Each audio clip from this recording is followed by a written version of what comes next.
Sem base sólida, governo perde mais uma batalha. E marco temporal, aquele que restringe demarcações de terras indígenas apenas às áreas ocupadas antes de 1988, é aprovado. Olá, sejam todos muito bem-vindos a mais um Os Três Poderes, o programa de análise política de Veja.com. Eu sou Ricardo Ferraz e a partir de agora me junto ao melhor time de colunistas do Brasil, formado por Robson Bonin, Clarissa Oliveira e Matheus Leitão, para juntos analisarmos tudo aquilo que foi destaque no mundo da política ao longo da semana. E como esse programa pauta pelo debate, nós vamos agora chamar a presença aqui do deputado Sérgio Souza, que é do MDB do Paraná e que foi presidente da Frente Parlamentar Agropecuária, a chamada bancada ruralista, ele que está já ali tomando o seu mate, como é de costume do pessoal lá do Paraná. Deputado, muito obrigado pela sua presença aqui nos Três Poderes. Eu que agradeço, Ricardo Ferraz, é uma grande oportunidade a gente esclarecer aquelas dúvidas que ainda pairam, né? Eu sempre digo nas minhas falas sobre temas polêmicos como esse, que as pessoas às vezes precisam ler mais o texto e entender a sua importância, né? Cria-se um juízo e daquele juízo passa a ser uma verdade, criando-se uma narrativa, e não é sempre assim. Deputado, queria então já começar trazendo a polêmica aí dessa última fala do professor Tarcísio Mota, que foi justamente, ele aponta como sendo esta questão do marco temporal, em primeiro lugar, inconstitucional, e em segundo lugar, como sendo uma continuação da política de violência contra os povos indígenas. Qual é a posição do senhor em relação a esse tema? Bom, no que diz respeito à inconstitucionalidade, eu ouvi, inclusive, algumas questões de ordens durante a votação, alegam-se de que este projeto não poderia ser tratado por projeto de lei ordinário, e deveria ser tratado por projeto de lei complementar. No entanto, se nós formos olhar lá o dispositivo constitucional, está muito explícito qual matéria que se trata por lei complementar, e não está essa. E acontece que a Constituição de 88, que já tem 35 anos, ela ainda não foi regulamentada nesse dispositivo. Tanto não foi, e quem fez a regulamentação foi o Supremo Tribunal Federal, há uns 10 anos mais ou menos, quando ele julgou o caso Raposa Serra do Sol, lá de Roraima. E ali, quem disse o marco temporal, ou quem interpretou a Constituição colocando o marco temporal, foi o Supremo Tribunal Federal, e não só isso, o Supremo colocou também as condicionantes. E isso está vigendo hoje. Hoje só não está, não tem outra decisão do Supremo. Então, essa é a regra de repercussão geral no país. No entanto, enquanto o Congresso Nacional não regulamentar esse dispositivo constitucional, vale a decisão do Supremo. Clarissa Oliveira, tua pergunta. Bom dia, deputado. Prazer ter o senhor aqui. Deputado, eu queria puxar uma provocação também feita ali pelo seu colega, de que o Congresso está fazendo uso desse tipo de pauta como um mecanismo de chantagem para pressionar o governo do presidente Lula a liberar emendas parlamentares, liberar cargos. Como que o senhor responde a essa avaliação? Porque, de fato, a gente sabe que temas polêmicos que impactam diretamente sobre a base de apoio mais tradicional do presidente Lula têm sido usados ali numa mesa de negociação com uma certa pressão. Queria que o senhor fizesse uma avaliação disso, tendo aí em vista o fato de que o mecanismo do orçamento secreto acabou sendo barrado e parece estar faltando alguma coisa aí que substitua. Clarissa, bom dia a você.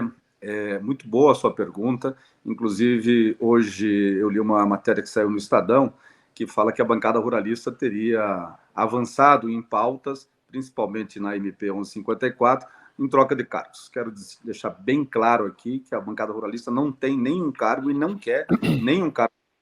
O que nós defendemos são direitos de produtores rurais, direito à propriedade, e nós defendemos a estruturação daqueles ministérios que dão suporte ao agro brasileiro.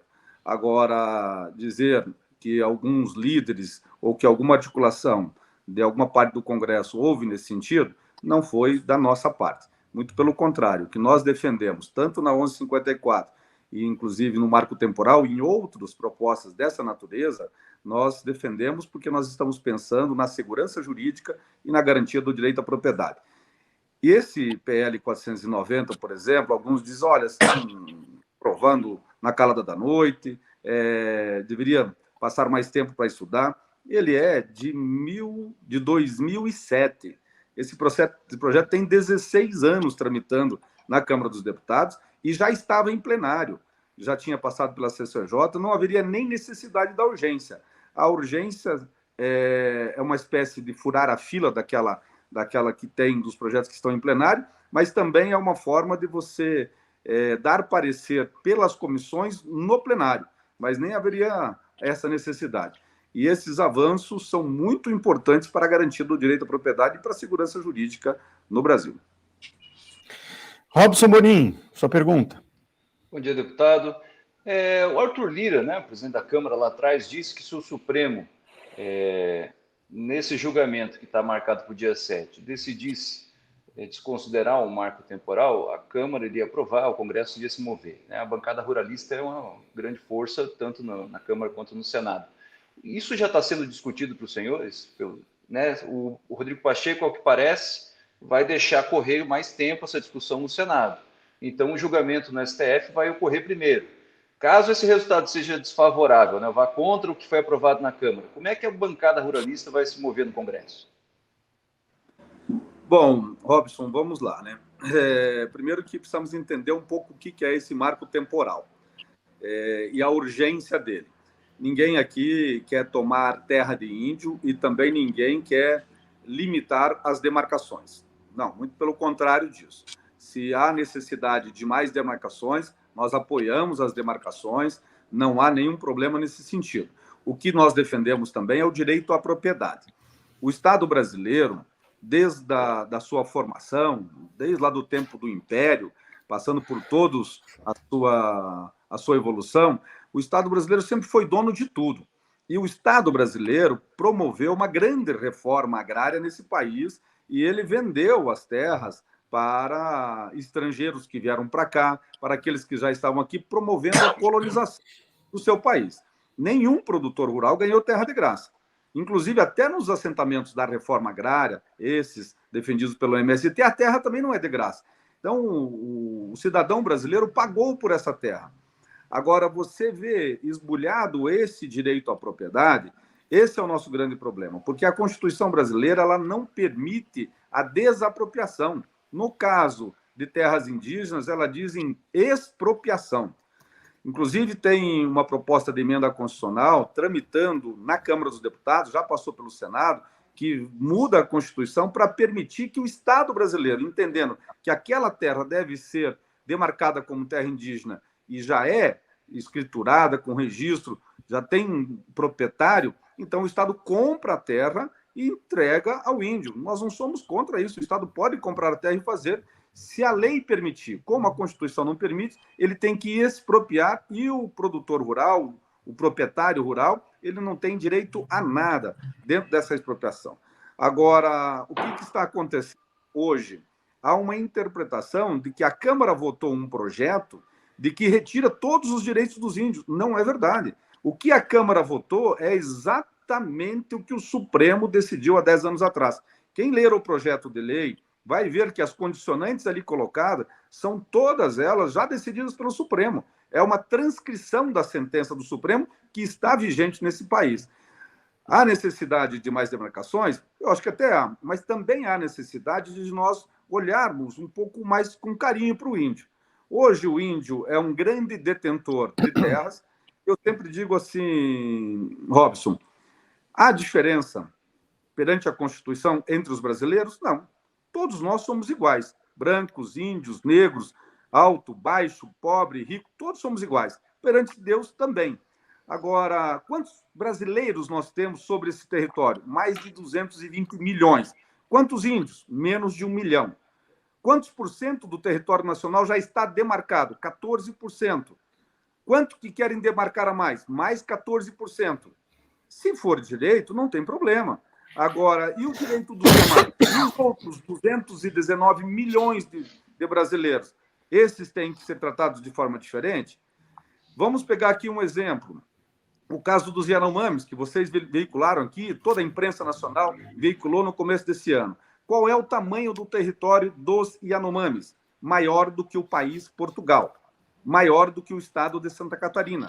Santa Catarina tem 8 milhões de brasileiros tem o maior índice de desenvolvimento humano, tem a maior longevidade, tem a maior renda per capita em Santa Catarina, do Brasil. Moram 8 milhões de cidadãos brasileiros em um território onde vivem pouco mais de 20 mil índios. E lá, nesse território dos Yanomamis, passam fome. Se o Estado não der a comida, eles vão passar fome, estão passando, estão desnutridos, têm problemas de saúde. Então, esse conceito de mais terra resolve o problema não é por aí. E se pegar em regiões antropizadas, como em Santa Catarina, que é o caso que vai a julgamento agora no Supremo Tribunal Federal, que pega, inclusive, áreas urbanas, por que tem que ser aquela terra? Por que o Estado não pode comprar outra terra e entregar ao índio? Então, isso também há necessidade de nós avançarmos dentro do Congresso Nacional na votação dessa emenda à Constituição, proposta de emenda à Constituição 132, que está parada. Matheus Leitão. Deputado, bom dia. O senhor não teme que esse tipo de medida, esvaziamento do Ministério do Meio Ambiente, a própria aprovação do marco temporal, não acabe virando uma barreira ao comércio do agronegócio brasileiro? Matheus, deu uma picotada aqui no seu som, mas eu acho que eu entendi. Eu posso repetir, se eu quiser. Eu só queria saber se o senhor não acha que esse tipo de esvaziamento do Ministério do Meio Ambiente e o próprio marco temporal não possa acabar virando uma barreira ao comércio, né, do agronegócio brasileiro no exterior, porque lá fora a imagem não é bem essa que o senhor está falando, né? Lá fora vende uma imagem que não é a verdade que acontece no nosso país, né? Nenhum país do mundo tem uma agricultura ambientalmente correta como o Brasil. Nós aqui preservamos os nossos biomas, temos uma lei que é o Código Florestal, que obriga o produtor rural, dentro da sua propriedade, preservar de 20% a 80% da sua área privada em favor da sociedade brasileira, da humanidade. Inclusive, os nossos produtos são produzidos com altíssima ciência, tecnologia e cuidando do meio ambiente. A maior parte da produção agro-brasileira ela é feita em plantio direto, cuidando do solo, sequestrando carbono e por aí vai. No que diz respeito ao esvaziamento dos ministérios, vamos lá. Daquilo que interessa a nossa pauta, a pauta do agro brasileiro. Dentro do Ministério do Meio Ambiente, o que retira de lá? O CAR, que é o Cadastro Ambiental Rural. Ele é ambiental, mas ele é rural. É o cadastro de propriedades rurais. E quem faz toda a gestão desse CAR e quem faz toda a coleta de dados são os estados brasileiros. As unidades federativas, estados brasileiros. Não é a União. A União guarda esses dados. Tem esses dados. Aonde é que estava isso antes? Estava no Ministério da Agricultura. Entendeu-se que o governo que deveria mandar para o Ministério do Meio Ambiente. Nós entendemos que, se não dá para ser no Ministério da Agricultura, porque trata de produtor rural, também não pode ser no Ministério Ideológico, que só quer engessar o país. Então, ajustamos para que fosse no Ministério Neutro. Não é diferente a questão da demarcação de terras indígenas. Só para vocês terem uma ideia, a gente tem ouvido bastante aqui falar de que o governo deveria, ele, montar os seus ministérios, que o Congresso não deve interferir. É só lembrarmos, há 4 anos atrás, o então presidente Jair Bolsonaro tentou fazer isso também. Ele tentou tirar, na verdade, a FUNAI como um todo, a FUNAI de dentro do Ministério da Justiça e colocar no Ministério da Agricultura, como tentou também acabar com o Ministério do Meio Ambiente, incorporando ele em outro ministério. E o Congresso não deixou. O Congresso entendeu de que é bom estar demarcação de terras indígenas em ministério neutro. Não, se tem 2 lados, não pode um dos lados dominar todo o processo de demarcação. Tem que ser, e aonde que voltou? Voltou para o Ministério da Justiça. Como também a questão da Conab. A Conab, para nós, não importa onde ela vai estar. Pode estar no MDA, pode estar no Ministério da Agricultura, mas o importante é que a essência do Ministério da Agricultura e abastecimento das políticas agrícolas fique nesse ministério. Mas o senhor está chamando o Ministério da Marina de ideológico? O Ministério do Meio Ambiente da Marina Silva de ideológico, é isso? Sempre foi, né? Tá bom. Deputado Sérgio Souza, muito obrigado pela sua presença aqui nos Três Poderes. Volte sempre. Eu que agradeço, um grande abraço. Foi uma boa oportunidade de esclarecermos alguns fatos e dirimirmos alguns boatos que tem aí no dia a dia. Tá ok. Bom, como